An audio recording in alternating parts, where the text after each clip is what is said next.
김정은 북한 국무위원장이 올해 안에 3차 북미 정상회담에 응하겠다면서도 미국의 입장 변화를 요구했습니다. 청와대는 다음 주 특사 파견 등 남북 정상회담을 위한 구체적 조치가 있을 것이라고 말했습니다. 강원 산불 피해 현장을 찾은 자원봉사자들이 이재민들에게 큰 힘이 되고 있습니다. 심리지적 상담도 해드리고 이분들에게 편안하게 걱정하지 않도록끔 저희들이 최대한 모시려고 급식을 지원하고 있습니다. 소방직 국가직 전환 재논의를 앞두고 KBS가 소관 상임위 여야 의원들에게 입장을 물었습니다. 이른바 신선식품 배송을 내세운 한 간편식 업체가 제조 일자를 속여 판매했다는 의혹을 받고 있습니다. 식약처가 진상조사에 나섰습니다. 방탄소년단의 새 앨범이 80여 개 나라 음원 차트를 석권하는 등 열풍을 이어가고 있습니다. 미국 CNN은 비틀스 이후 가장 넓은 팬층을 가진 그룹이라고 보도했습니다.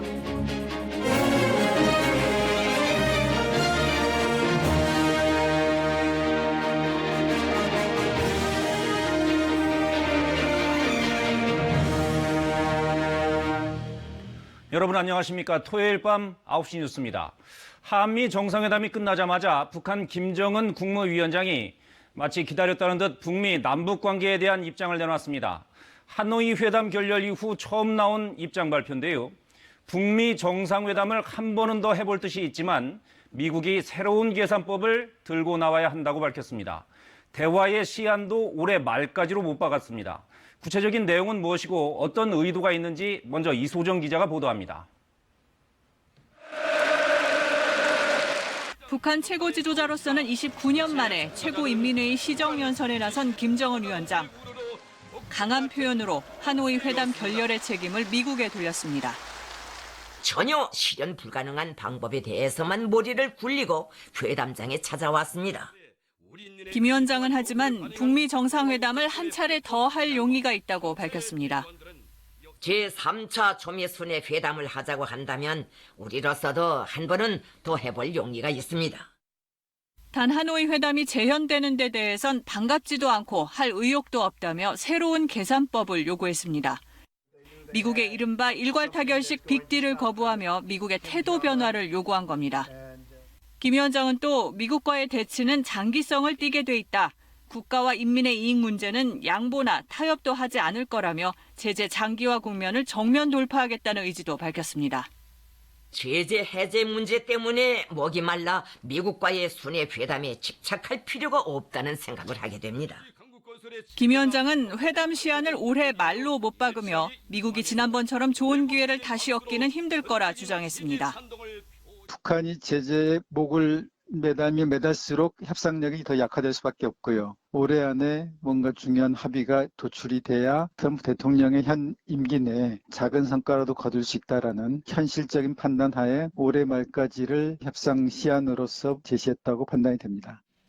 단 김 위원장은 트럼프 대통령과는 훌륭한 관계를 유지하고 있고 멈춰 세운 대결의 초침이 다시 움직이지 않길 바란다며 대화 재개에 대한 기대감도 내비쳤습니다. KBS 뉴스 이소정입니다.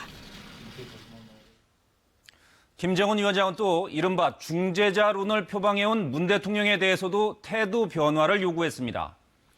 오지랖 넓은 중재자, 촉진자 행세하지 말고 민족 이익을 옹호하는 당사자가 되라. 또 외세 의존 정책의 종지부를 찍고 모든 걸 남북 관계 개선에 복종시켜야 한다고도 했습니다. 미국뿐만 아니라 북한도 서로 자기네 편에 서라 이렇게 압박에 나선 셈인데요. 한층 좁아진 입지 속에 문 대통령은 한미 정상회담의 후속 조치, 즉 4차 남북 정상회담 준비에 착수했습니다. 다음 주에 특사 파견 등 대북 접촉이 이루어질 예정인데 회담 시기도 윤곽이 잡히고 있습니다. 황현택 기자입니다. 중재자론을 비난한 김정은 위원장의 시정연설에 청와대는 입장을 내지 않았습니다. 오히려 이번 연설로 북미 정상이 모두 3차 정상회담 개최 의지를 확인한 걸로 평가하고 있습니다. 대화의 모멘텀을 계속 유지시켜 나가고 또 가까운 시일 내에 제3차 북미회담이 열릴 수 있으리라는. 이에 따라 청와대는 한미 정상이 의견을 같이 한 남북 정상회담 준비 절차에 착수했습니다. 청와대의 핵심 관계자는 특사 파견을 비롯해 남북 정보라인, 나아가 정상 간 한라인 가동 등 다양한 대북 접촉 방법이 논의되고 있다. 다음 주 중에 구체적인 움직임이 있을 것이라고 전했습니다. 특사가 파견될 경우 정의용 안보실장과 서훈 국정원장, 임종석 전 비서실장 등이 거론됩니다. 회담 시점도 윤곽이 잡혀가고 있습니다. 오는 27일 판문점 선언 1주년에 맞춰질 거란 관측에 청와대 측은 현실적으로 어렵다고 전했습니다. 실제로 문 대통령은 다음 주 7박 8일 일정으로 중앙아시아 3개국 순방에 나섭니다. 다음 달 말 일본을 찾는 트럼프 대통령의 방한 가능성까지 염두에 둔다면 5월 초나 중순이 유력하게 거론됩니다. 미국의 어떤 입장을 확실히 파악한 다음에 그걸 가지고 남북 정상회담을 통해서 또 북한의 입장을 살피겠다는 것이 보관이니까. 휴일인 오늘 청와대 국가안보실 관계자들은 전원 출근해 정상회담 추진 전략 등을 다듬었습니다. 4.27 판문점 선언 1주년 행사에 북측 참여 방안도 논의된 걸로 전해졌습니다. KBS 뉴스 황현택입니다. 강원도 산불 재난이 일어난 지 이제 열흘이 다 돼갑니다. 이재민들의 고충이 이만저만이 아닐 텐데요. 피해 지역의 올 한 해 농사도 큰 걱정입니다. 그나마 농기계 무료 임대가 시작됐고 자원봉사의 손길도 잇따르고 있어서 피해 지역 주민들에게 작은 위안이 되고 있습니다. 심재남 기자가 취재했습니다. 산불로 트랙터가 불에 타면서 시리에 빠졌던 농민이 새로운 농기계로 논을 갈고 있습니다. 지역의 한 업체가 트랙터를 무료로 빌려주었기 때문입니다. 한 해 농사를 걱정했던 농기계 피해 농민은 모내기 준비를 하면서 한가닥 희망이 생겼습니다. 임대기계 이 자체는 정말 단비라고도 할 수가 있습니다. 지금 가장 도움이 되는 그것도 되기도 하고요. 속초와 고성 지역에 무료로 보급된 농기계는 트랙터와 이항기, 컴바인 등 18대입니다. 시청과 군청을 통해 임대를 신청한 농민에게 순차적으로 공급되고 있습니다. 농기계가 전소가 됐다는 걸 제가 실제 다니면서 많이 보았는데요. 어떤 부분에서 좀 도움이 될까 하다가 대형 산불이 휩쓸고 간 피해 지역에서는 사회단체의 급식 봉사가 한창입니다. 삶의 터전을 잃고 인근의 연수원에서 지내고 있지만 낮에는 농사를 위해 마을을 다시 찾는 이재민들을 위해서입니다. 갑작스런 재난으로 혹시 생길 수 있는 건강에 이상을 발견하고 치료하기 위한 무료 진료도 실시되고 있습니다. 심리 지적 상담도 해드리고 이분들에게 편안하게 걱정하지 않도록끔 저희들이 최대한 모시려고 급식을 지원하고 있습니다. 강원도가 집계한 산불 피해 현장의 자원봉사자는 이미 6천 명을 넘어섰습니다. 아직도 15,000명 정도가 자원봉사를 신청하고 자원봉사센터 등을 통해 현장으로 달려갈 날을 기다리고 있습니다. KBS 뉴스 심재나입니다. 이번 강원 산불 이후 소방관을 국가직으로 전환해야 한다는 목소리가 커지고 있죠. 서울에 살든 강원도에 살든 국민의 안전은 다 똑같이 중요한 건데 이 안전 문제가 지방 재정에 따라 달라져서는 안 된다는 이유 때문입니다. 그래서 오늘은 소방관 국가직화 문제를 보다 자세히 짚어보겠습니다. 먼저 지역에 따른 소방안전의 부익부 빈익빈 실태를 박혜진 기자가 취재했습니다. 충북 보은의 한 119 안전센터입니다. 하루 평균 근무 인원은 한 팀당 5명. 화재 출동 명령이 떨어지면 전원이 동원됩니다. 펌프차 2대에 대형 물탱크 1대, 구급차 1대, 법정 기준에 따라 14명이 현장에 투입돼야 하지만 인력이 없어 총 출동해도 역부족입니다. 13명이 현장에 투입되는 서울과 비교해 턱없이 부족합니다. 펌프차에도 최소한 진압대원이 2명 이상 있어야 되는데 현재 저 혼자만. 충북은 법정 기준보다 현장 인력이 35% 정도 부족한 상황. 최근 산불이 난 강원의 경우는 인력 부족률이 31.6%입니다. 재정 자립도가 낮을수록 소방 안전에 대한 투자가 밀리는 겁니다. 직원 안전 확보를 하는 게 우선인데 그렇게 할 수 있는 인원이 사실상 없습니다. 초기 대응이 먼저다 보니까. 소방관 1인당 담당 면적은 서울은 0.1제곱킬로미터가 안 되지만 이곳 충북은 3.5제곱킬로미터가 넘어 서울과 35배 이상 차이가 납니다. 장비 확충 등에 쓰이는 소방관 1인당 사업비도 충북은 서울보다 280만 원이 적습니다. 결국 지방 재정이 어떠느냐에 따라 소방 안전 수준이 달라진다는 결론입니다. 사람이 없어 오지 못한다거나 부족해서 진압이 안 된다 그러면 굉장히 불안하고. 그래서 인건비 지원과 처우 개선 등을 정부가 맡아 지역별 편차를 줄이자며 소방관들은 몇 년 전부터 국가직화를 요구해왔습니다. 국가에서 지원할 수 있게 돼서 국민들의 안전 서비스 수준이 대도시 지역과 균등하게 맞춰질 수 있고요. 시도 경계를 넘는 출동 건수는 연평균 1,370여 건. 이런 대형 재난에 효과적인 대응을 위해서도 국가직화가 필요하다는 의견도 나옵니다. 소방관의 국가직 전환을 요청하는 청와대 국민청원은 24만 명을 넘어섰습니다. KBS 뉴스 박혜진입니다. 소방관을 국가직으로 전환하기 위한 법안은 이미 국회에 가 있습니다. 법안 논의가 지난해 11월 이후 멈춰 있었는데 최근 여론이 들끓자 국회가 이달 하순부터 재논의에 들어가기로 했습니다. 이번에는 어떻게 처리될까요? KBS가 이 내용을 다룰 국회 행정안전위원회 의원들에게 일일이 입장을 확인해봤습니다. 김현주 기자가 전해드립니다. 소방관 국가직 전환에서 그간 걸림돌은 돈이었습니다. 국가직이 되면 중앙정부가 인건비를 맡아야 하는데 어떻게 하냐는 겁니다. 부처별로 입장이 달랐는데 담배세에서 떼는 소방안전교부세를 단계적으로 올려 지원하기로 했습니다. 현행 20%에서 내년에 45%까지 올리면 7,600여 명 충원이 가능하고 추가 충원 때 필요한 재원은 다시 협의하기로 했습니다. 재원 문제가 정리돼 국회 논의에 들어갔지만 지난해 11월 소위 의결 직전 한국당 의원이 자리를 뜨면서 논의가 멈춘 상태. 해당 상임위인 국회 행정안전위원회 의원 22명에게 찬반 입장을 확인했습니다. 더불어민주당 10명, 민주평화당 의원 1명은 찬성이었습니다. 각 부처와 지자체가 1년 넘게 조율했고 이미 지자체에서 소방인력 채용에 들어간 만큼 서둘러 법안을 통과시켜야 한다는 겁니다. 일단 그 소방력과 소방 장비의 그 균형, 지역적인 균형을 위한 겁니다. 반면 자유한국당과 바른미래당 등 야당 의원들은 취지에는 찬성한다면서도 조건이 붙었습니다. 장기적으로 안정적인 재정 확충안이 있어야 한다. 지방분권 취지에 역행한다.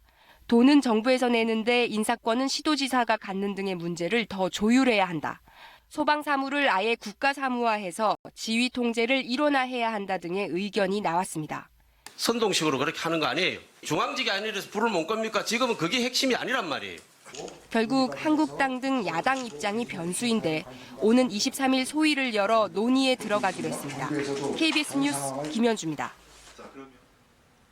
4월 16일 우리 모두에게 아픈 기억으로 남아있는 날이죠.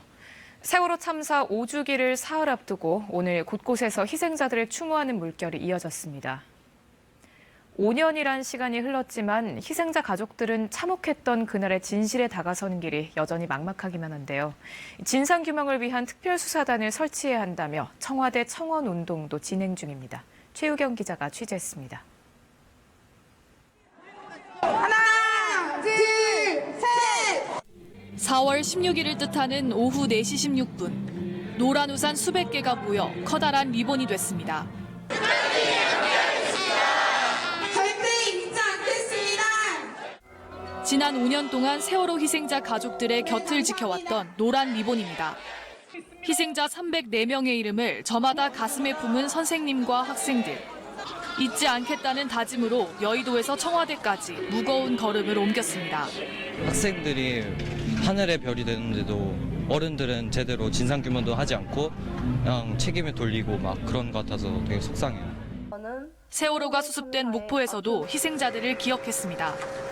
한자 한자 써내려가는 304개의 이름들. 304m 거대한 화폭은 그리움으로 가득 찹니다. 참사 5주기를 사흘 앞둔 오늘 도심 곳곳에서는 희생자들을 기억하고 추모하는 행사가 열렸습니다. 우리 아이와 함께한 시간이 겨우 17년이었습니다. 나보다 더 오래 살아서 내 장례식을 치러주고 내 죽음을 슬퍼해주려고 믿었습니다. 5년이 흘렀지만 세월호 참사 진상규명을 외치는 목소리는 그대로입니다. 유가족들의 바람은 단 한 가지. 세월호는 왜 가라앉았는지, 희생자들은 왜 가족의 곁을 떠나야만 했는지 밝히자는 겁니다. 돈 늦기 전에 특별수사단을 대통령이 결단해서 설치하고 그리고 전면적인 재수사를 하면서 특별조사위원회와 적극적인 공조를 취할 때 특별수사단 설치와 전면 재수사를 요구하는 청와대 국민청원에는 지금까지 10만 명 가까이 동의했습니다. KBS 뉴스 최혜경입니다. 이미선 헌법재판관 후보자의 배우자가 불법 주식거래 의혹을 제기한 한국당 주광덕 의원의 주장을 하나하나 반박하며 맞짱 토론을 제안했습니다. 한국당과 바른미래당은 이 후보자의 사퇴를 거듭 촉구한 반면 다른 야당에선 일부 기류 변화도 보이고 있습니다. 보도에 정성호 기자입니다. 주식 투자 논란의 당사자인 이미선 후보자의 남편 오충진 변호사가 이틀째 적극 방어에 나섰습니다. 이번엔 한국당 주광덕 의원을 향해 페이스북에 반박 글을 남겼습니다. 오 변호사는 내부자 정보 거래 등 불법은 전혀 없었고 오히려 손해본 경우가 더 많은데도 주 의원이 근거 없는 의혹을 제기하고 있다고 비판했습니다. 미래 정보가 있었는 것처럼 이렇게 그거 편집을 해서 악의적으로 그 부분만 따가지고 주 의원은 그러나 합리적 의심이라고 맞섰습니다. 국민 상식선에서 의혹 제기 그리고 합리적인 의심을 강하게 들 수밖에 없는 오 변호사는 의혹을 조목조목 반박하며 맞짱 토론을 제안했지만 주 의원은 선을 그었습니다. 반론을 제기하는 건 좋지만 청문위원하고 맞짱 토론 이런 것은 적절하지 않다. 어제 이 후보자 명의 주식의 전량 처분에도 한국당과 바른미래당은 여전히 강경 반대 입장입니다. 주식을 팔아 헌법재판관 자리를 살 수는 없다며 후보자 사퇴를 거듭 촉구했습니다. 이제 더 이상 두고 볼 수 없는 지경인 조국 수석, 조현옥 수석에 대해 즉각 경질해야 합니다. 다른 야당에선 일부 기류 변화도 감지됩니다. 평화당 박지원 의원은 SNS에 주식 매각 약속을 지켰다며 이발사의 딸도 헌법재판관이 돼야 희망을 갖는다고 했습니다. 이 후보자를 이른바 데스노트에 올렸던 정의당은 주식 처분은 국민 우려를 의식한 것이라며 의혹의 조기 해소를 당부했습니다. 민주당은 주식 거래 과정에 불법이 없었다며 적극 공세 차단에 나서는 상황. 청와대 행보에 관심이 집중되고 있습니다. KBS 뉴스 정성호입니다. 김학의 전 법무차관 관련 의혹을 수사 중인 검찰 수사단은 별장 성폭행 피해 여성을 다음 주에 불러 조사합니다. 수사단 관계자는 피해 여성 A씨가 다음 주 중 출석한다고 밝혔습니다. A씨는 도움이 될 만한 자료를 제출해달라는 수사단의 요청에 직접 출석해 진술하겠다고 밝힌 것으로 알려졌습니다. 수사단은 A씨를 상대로 성폭행 당시 상황, 협박이나 폭력이 있었는지 등을 조사한다는 방침입니다.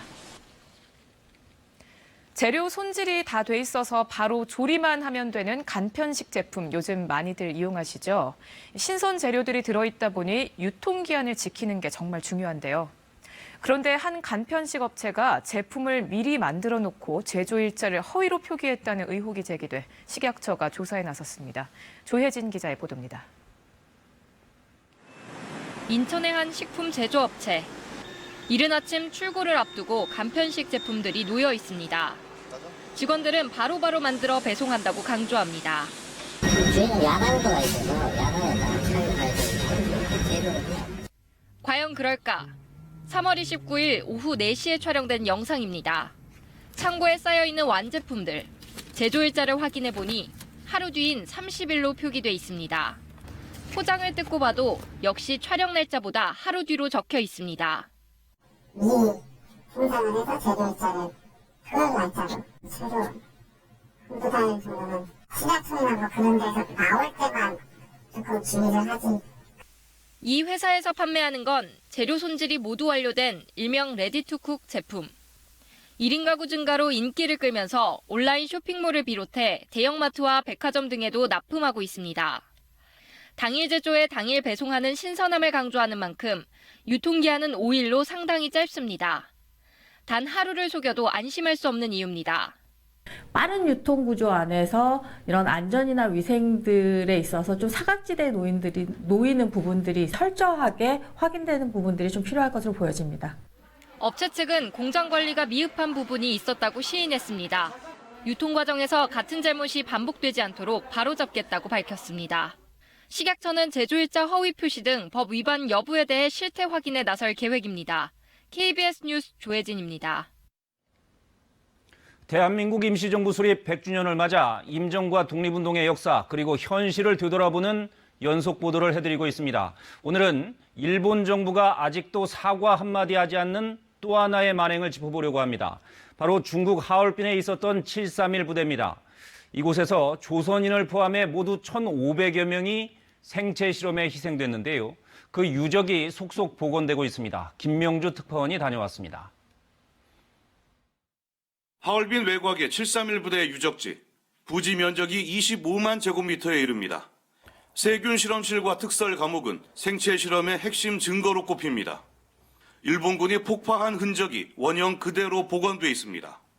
这样6个楼之间进行了细菌研究、细菌生产、细菌实验和人体实验。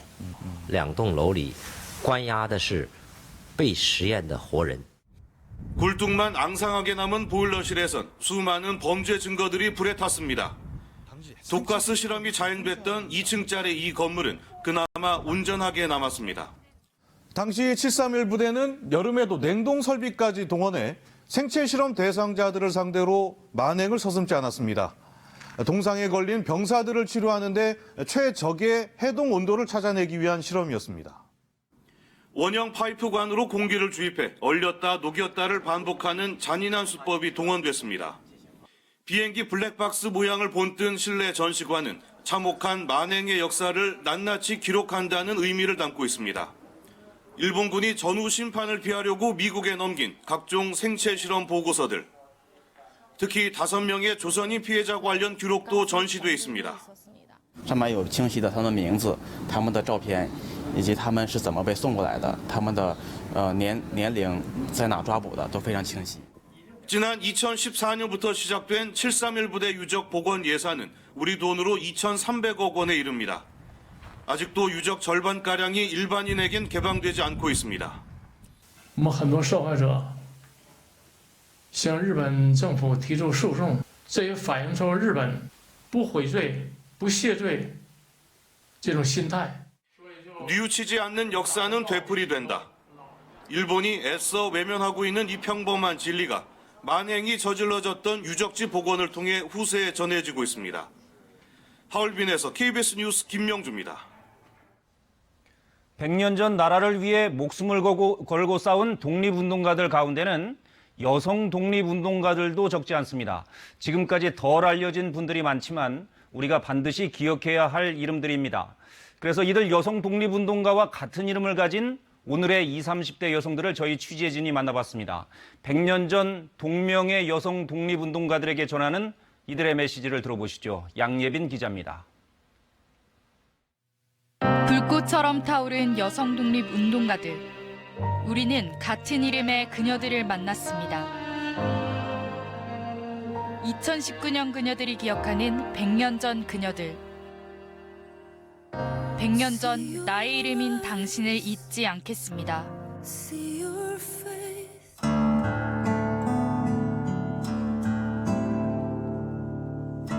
안녕하세요. 29살 이효정이라고 합니다. 지금은 웨딩드레스 샵에서 마케팅 일을 담당하고 있어요.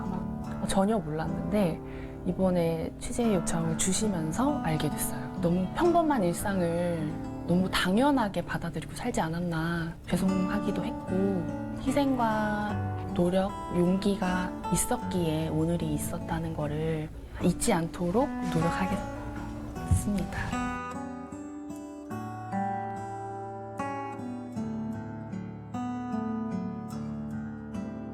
안녕하세요. 저는 서초구 최연소 의원 허은입니다. 예전에는 저희가 실제 현장에서 독립운동 하셨던 분들을 보통은 조명하게 되는데 우리 허은 여사님은 독립군의 어머니라고 불리시는 분이더라고요. 근데 책임감이 생기는 것 같습니다. 같은 이름으로 여사님의 누를 끼치면 안 되기 때문에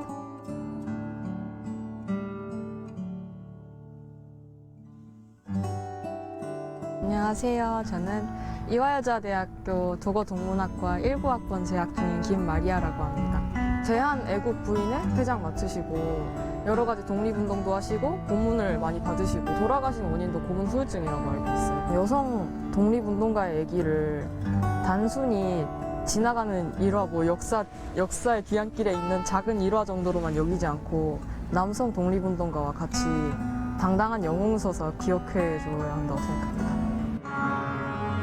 나라의 독립을 위해 싸웠지만 이름도 빛도 없었던 당신.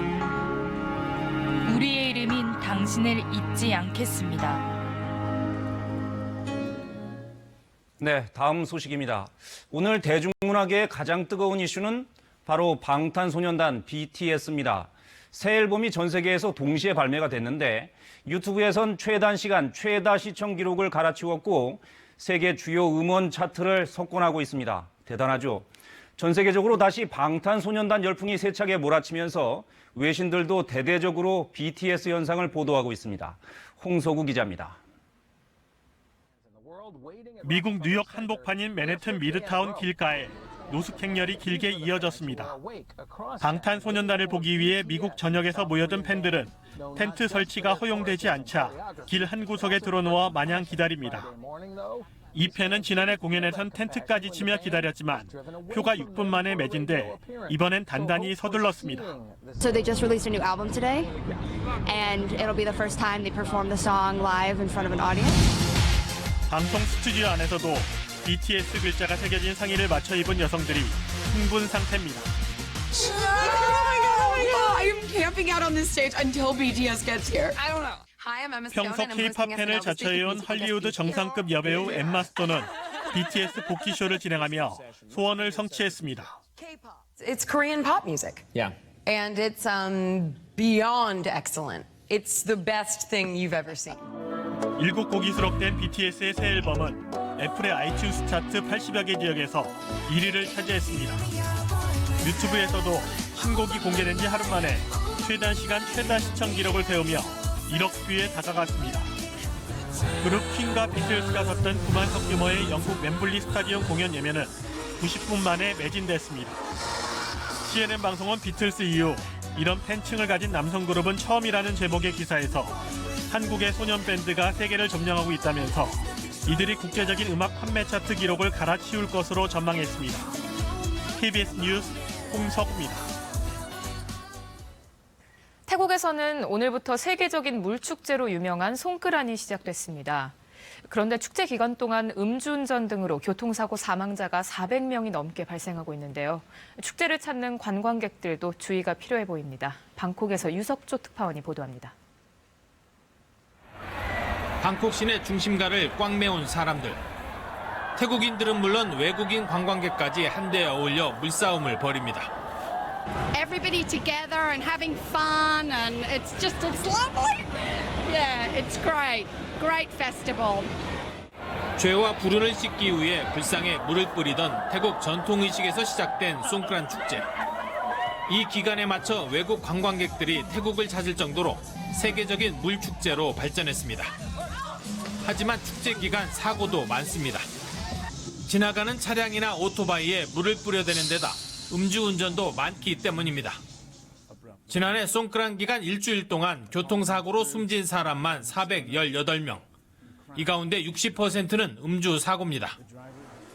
교통사고 환자 급증으로 혈액이 모자라 태국 적십자사에서는 미리 헌혈 운동까지 벌일 정도입니다.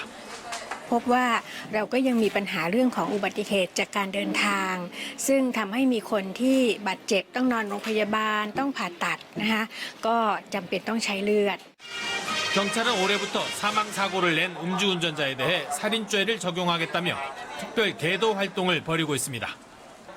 ฟิกเลยว่าถ้าขับไปดื่มไปนี่จับอย่างเดียวนะส่วนคนนั่งไปมันก็ให้ใช้ดุลพินิจ 하지만 정부 차원의 대책에도 불구하고 송크란 기간 교통사고는 오히려 해마다 늘고 있습니다. 송크란 축제 때는 물놀이를 빙자한 성추행 사건도 많이 발생하고 있어서 관광객들은 주의를 기울여야 합니다. 방콕에서 KBS 뉴스 유석조입니다. 경찰이 불법 집회 혐의를 받고 있는 민주노총 간부 4명의 자택과 차량, 휴대전화를 압수수색했습니다. 민주노총은 지난달과 이달 집회 도중 불법으로 차로를 검거하고 경찰을 폭행한 혐의를 받고 있습니다. 민주노총은 압수수색이 공권력을 동원한 과잉 수사라며 반발했습니다. 주말엔 문화 시간입니다. 90년대 초까지만 해도 거리 곳곳에 붙어있던 영화 포스터들 요즘엔 찾아보기 힘든데요. 30여 년 동안 영화 포스터만 모아온 한 수집가가 한국 영화 탄생 100주년을 맞아 진귀한 포스터들을 공개했습니다. 그때 그 시절 추억 속으로 함께 떠나보시죠. 김세희 기자입니다. 욕망에 사로잡힌 두 여성의 파국을 그려 화제를 모은 영화 환영. 당시 극장에 걸렸던 포스터입니다. 현대적 감각이 살아있는 이 포스터는 국내에 한 장밖에 안 남은 유일본입니다. 가난에 찌든 소년 이윤복의 일기를 바탕으로 만든 저 하늘에도 슬픔이, 극장가를 눈물바다로 만들었던 이루어질 수 없는 사랑 이야기, 미워도 다시 한번. 박물관에서조차 찾을 수 없는 이 희귀 포스터들은 한 수집가가 30여 년 동안 혼자서 모은 자료입니다. 흑백 영화인 걸로 알고 있는데 이렇게 포스터들이 굉장히 색감이 화려해서 그런 게 좀 신기했었고, 제가 기회가 된다면은 한번 영화도 다시 보고 싶다는 생각을 했습니다. 그동안 수집한 포스터만 2,400여 점. 이 가운데 1,500여 점이 유일본이나 희귀본이어서 사료의 가치도 큽니다. 귀한 포스터를 찾아다니다 어렵게 만난 그 운명적 순간들. 수집 과정 하나하나가 생생합니다. 집에 돌아와서 잠자리에 누웠는데 잠이 와요. 이 포스터 이미지가 계속 머릿속에 아른아른거리는 거예요. 양 씨는 어렵게 모은 포스터들을 정리해 얼마 전 책을 내고 소박한 전시회도 마련했습니다. 집에 쌓아두면 그 보물을 볼 수 없거든요. 같이 공유했었을 때, 많은 사람과 나눴을 때 진짜 보물이 되고 진짜 가치가 된다라고 생각합니다. 한국 영화 100년의 역사가 살아있는 영화의 얼굴 포스터. 영화 팬들을 아련한 추억 속으로 안내합니다. KBS 뉴스 김세희입니다.